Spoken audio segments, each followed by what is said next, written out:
예, 안녕하세요. 반갑습니다. 신난다 교회 개척의 신난다입니다. 오늘은 교회 개척과 친인척에 대한 이야기를 같이 나눠보도록 하겠습니다.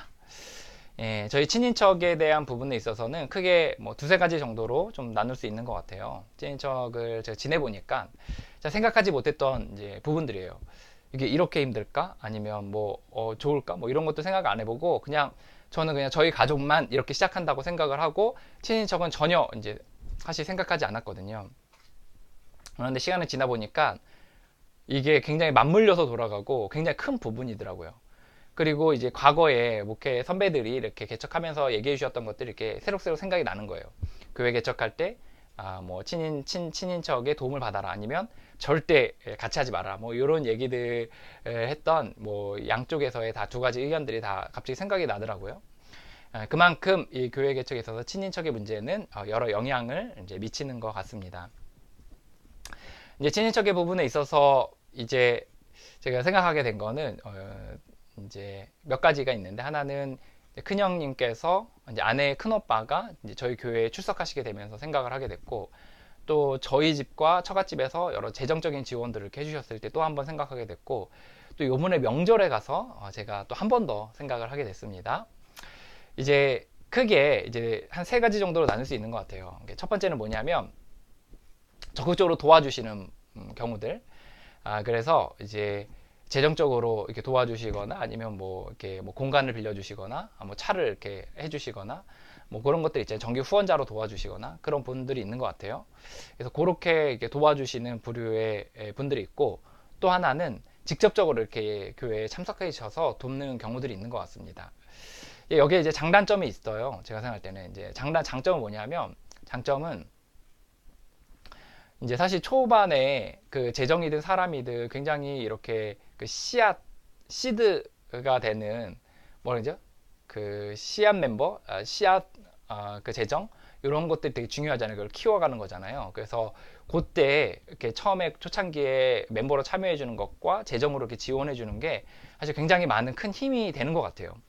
저도 보면 설교할 때 이제 저희 아내의 큰 오빠 가족이 이제 와서 예배를 같이 드리시는데, 그 예배를 할 때 설교할 때 3명 있는 거랑 또 뭐 한 8명 있는 거랑은 또 다르거든요. 그래서 그런 부분에서 이제 좀 도움이 되는 것 같습니다. 또 재정도 마찬가지예요. 재정에서도 예를 들어 뭐 물론 재정에 있어서의 원론적으로는 지금 또 믿는 거는 하나님께서 우리 재정에 관해서 이제 든든히 책임지시는 목자 되시기 때문에 방향성만 맞다면 사실 뭐 꼭 친인척의 도움이 절대적으로 필요한 건 아니다. 저는 그렇게 좀 믿고 있거든요. 근데 이제 초창기에는 이제 저도 이제 믿음이 약하고, 다들 이제 교회 개척할 때는 이제 재정이 있어야 된다는 생각을 좀 하니까 이제 그 씨앗이 되는 그 재정들을 되게 아쉬워하거든요. 그때 이제 뭐 이렇게 조금씩 도와주는 게 얼마나 큰 힘이 되는지 몰라요. 이런 장점이 있는 것 같아요. 근데 이제 단점도 있는 거 있습니다. 단점은 뭐냐면 정책에 영향을 미쳐요. 정책에 영향을 미쳐서 이제 이제 예를 들어 같이 참여하시는 분들에 있어서 예를 들어 이런 경우가 있겠죠. 뭐 실제 제가 그런 일이 있었던 건 아니지만, 예를 들어 이제 저는 어떤 사람은 교회 건물을 얻어서 하고 싶어요. 그러니까 월세를 좀 내더라도 지역 교회에 간판을 달아서 알리고 싶어요. 근데 이제 그 참여했던 친인척은, 성도로 참여하는 친인척은, 아니면 돈으로 후원하는 친인척은 이렇게 얘기를 하는 거예요. 아니, 그렇게 건물 얻었자 하지 말고 가정에서 시작하라고. 월세 낼 돈도 없는데 뭐 그렇게 하냐고, 이렇게 하면서 하면 사실 장인 장모 아니면 어머니 아버지 뭐 이렇게 말씀드리면 사실 쉽게 무시하기가 어렵거든요. 그리고 건들이 점점 많아지면 그런 부분에서 모든 것에 있어서 이렇게 매사에 칼같이 내 주관대로 하기는 좀 어려운 부분도 좀 있는 것 같습니다.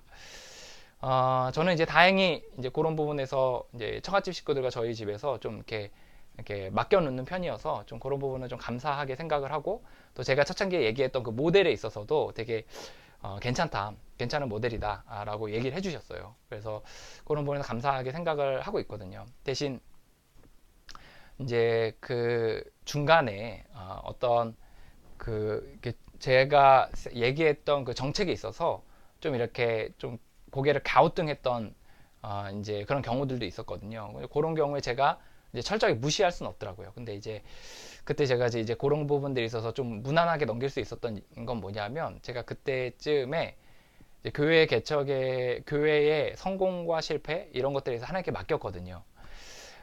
교회가 망해도 좋고 없어져도 좋고 생겨도 좋고 하나님께 맡기고 이제 하루하루 살아간다는 개념으로 제 삶뿐만 아니라 이제 교회 개척도 그렇게 좀 개념이 바뀌었는데, 그러다 보니까 이제 좀 뭐 그분들을 말대로 해도 망하지 않는다 약간 이런 생각이 있어서 그냥 물 흐르듯 지나갔더니 이제 또 뭐 언제 그랬냐는 듯이 이렇게 잘 지내고 있습니다. 하지만 이제 이 부분에서 문제가 불거지면 좀 어려움을 겪을 수도 있겠다는 생각이 들고, 실제 이 부분 때문에 본인이 정말 너무너무 하기 싫어하는 그 일들을 해야 됐던 경우들도 있었다. 절대 하지 말아야 된다고 생각했던 일들, 또 개척하면 절대 이건 하지 말아야 된다고 알겠다고 생각했던 것들을 했던 것도 있다라는 그런 이야기도 이제 마음에 어려워서 이렇게 얘기하시는 것도 좀 들어봤습니다. 또 다른 이제 그 친인척과 교회 개척 목사의 또 교회 개척과의 관계에 있어서의 또 다른 거는 아예 무심한 경우도 있는 것 같아요.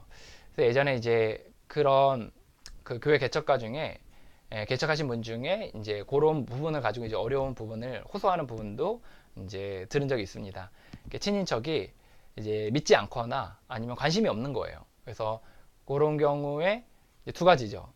이제 그거에 대해 못마땅해 하거나 아니면 평소에 관계가 좋지 않았거나 이런 경우인데, 아니면 아예 그게 뭔지 모르거나 뭐 이런 경우도 있겠네요. 그래서 그런 경우 때문에 이제 같이 이제 하면서 그 전혀 관심을 쓰지 않는 어려움도 있다는 이야기를 들었습니다. 요거는 이제 완전히 반대로 하면은, 그러니까 많이 도와주는 것에 반대로 하면 장단이 또 나오는 것 같아요. 장점은 뭐냐면 마음껏 목회를 할 수 있다는 거죠. 이제 자유롭게 신경을 안 쓰니까, 이제 영향을 미치지 않았으니까 이제 마음껏 자유롭게 할 수 있는 거죠. 이제 단점은 이제 처음에 이제 어떤 사실 뭐 재정이나 사람뿐만 아니라 정서적인 지원도 되게 교회 개척할 때 되게 중요한 것 같거든요.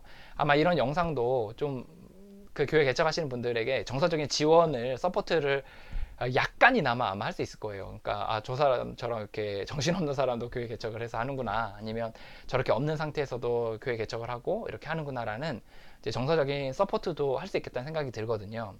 근데 이제 이런 가족 친인척이 이런 정서적인 서포트의 어떤 일부를 작용하는 것 같습니다. 그래서 이렇게 뭔가 뭐 예를 들어 뭐 단돈 정기 후원 10,000원을 하더라도 그게 굉장히 위로가 되거든요. 제가 이제 그 저희 집에서도 그렇고 처갓집에서도 그렇고 재정 지원을 좀 받았어요. 좀 받았는데 그 또 하나 되게 제 감동적이었던 건 뭐냐면, 그러니까 평소에 제가 얘기를 많이 나눠보지 않은 친인척이 있는데 그 친인척 중에 좀 약간 먼 친척이에요. 근데 그 친척이 저희에게 이렇게 5만 원씩, 두 가정이 5만 원씩 이렇게 하는데 이렇게 전화를 하셔서 응원한다. 자기들이 이제 선교에 대한 마음들이 있다. 그러면서 이제 교회 개척에 대한를 선교로 여기면서 이제 후원한다 이렇게 하면서 되게 응원 메시지를 주고 이렇게 가끔 전화도 해주고 막 이렇게 하더라고요. 그런 게 얼마나 그때 되게 많이 힘이 됐어요, 사실. 정말 힘이 되고 위로가 되고 이렇더라고요. 그래서 그런 부분에 감사하게 정서적인 지원으로서 감사하게 생각합니다. 그러니까 그 재정에 어떤 크고 적고 아니면 사람에 직접 참여하고를 떠나서 정서적인 서포트, 뭐 좀 작게는 잘하고 있다, 뭐 괜찮다, 젊은 나이 한번 해보지, 뭐 아니면 할 수 있다, 정말 하나님 따라가는구나, 뭐 이런 것들의 정서적인 지원으로 하는 것만으로도 되게 많이 힘이 되는 것 같습니다. 또 세 번째 부류는 이제 자기 자신에게 있는 것 같아요. 자기 자신에게 있는 건 뭐냐면,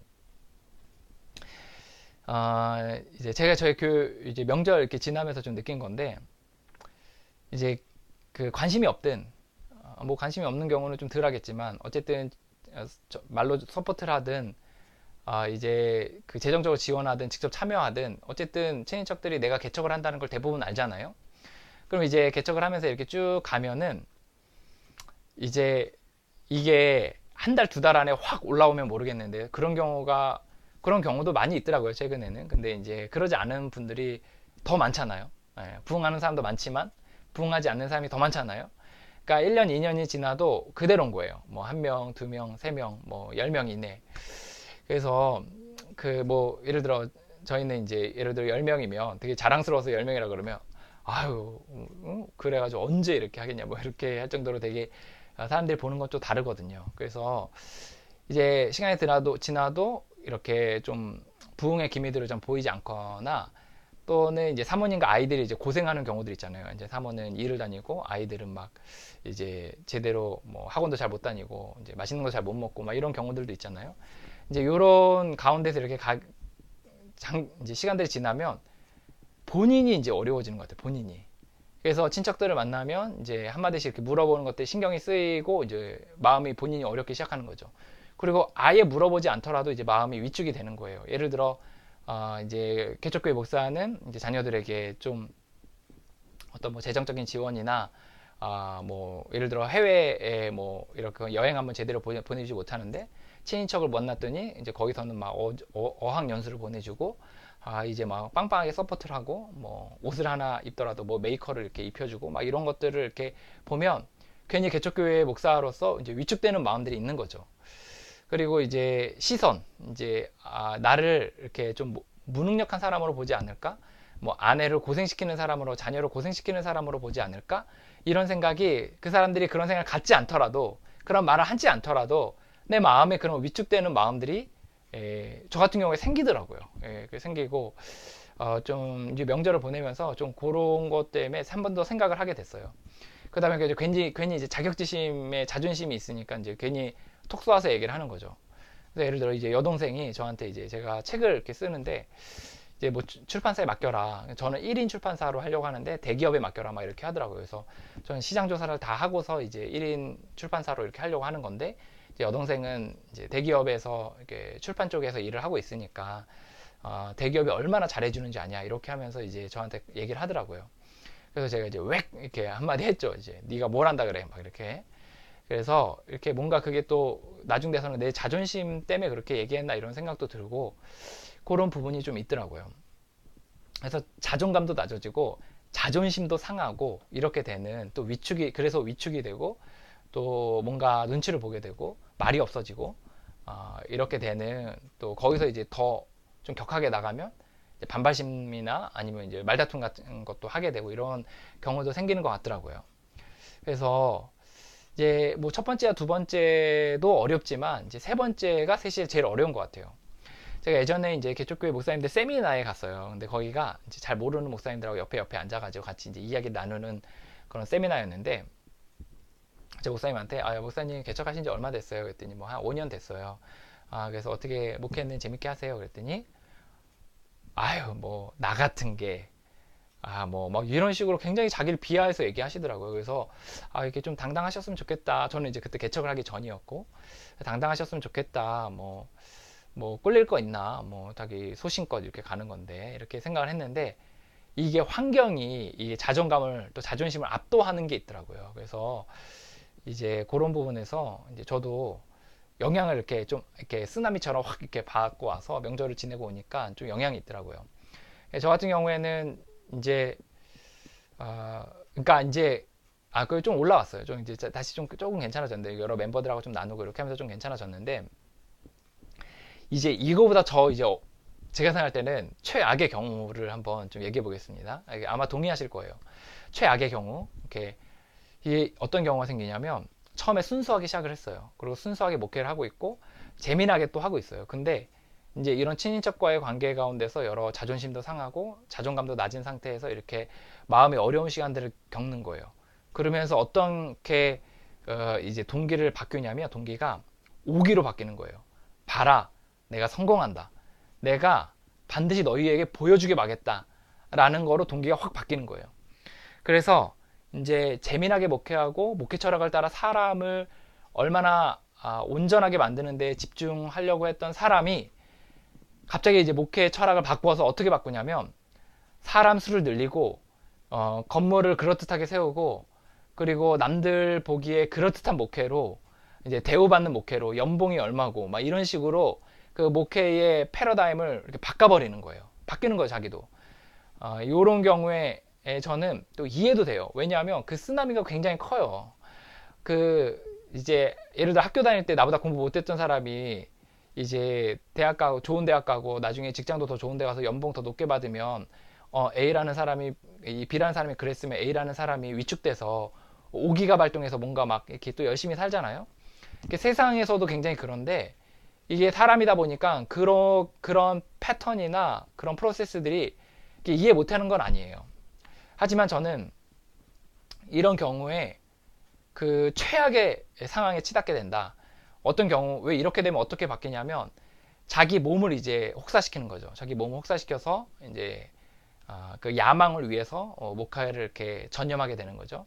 그리고 가족도 이제 희생을 되기 시작해요. 가족도 나 목회해야 돼 막 하면서 이제 희생하기 시작하는 거죠.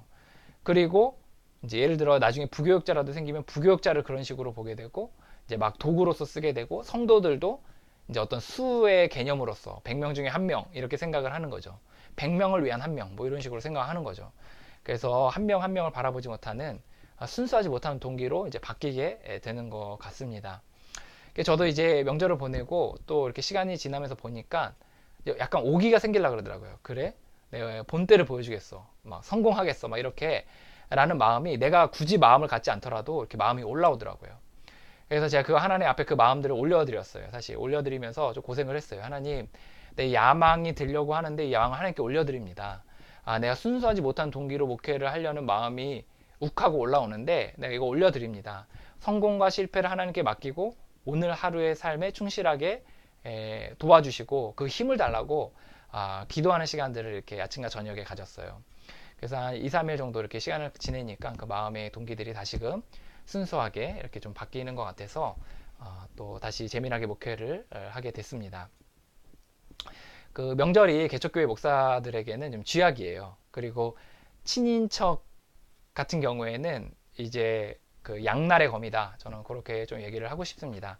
그래서 자기 상황에 맞게 이렇게 잘 하나님과의 그러니까 모든 상황은 그런 것 같아요. 하나님과의 깊은 교제 가운데 하나님이 주시는 마음을 가지고 확신 있게 도움을 요청하거나 아니면 도움을 거절하거나 정책을 받아들이거나 정책을 거절하거나 그것들이 있어서 하나님과의 교제 가운데 하나님이 주시는 메시지와 사인과 확신 가운데서 본인이 이제 선택하시면서 가시면 어떤가 생각이 들었습니다. 저는 개인적으로 뭐 친인척들에게 감사한 마음이 있어요.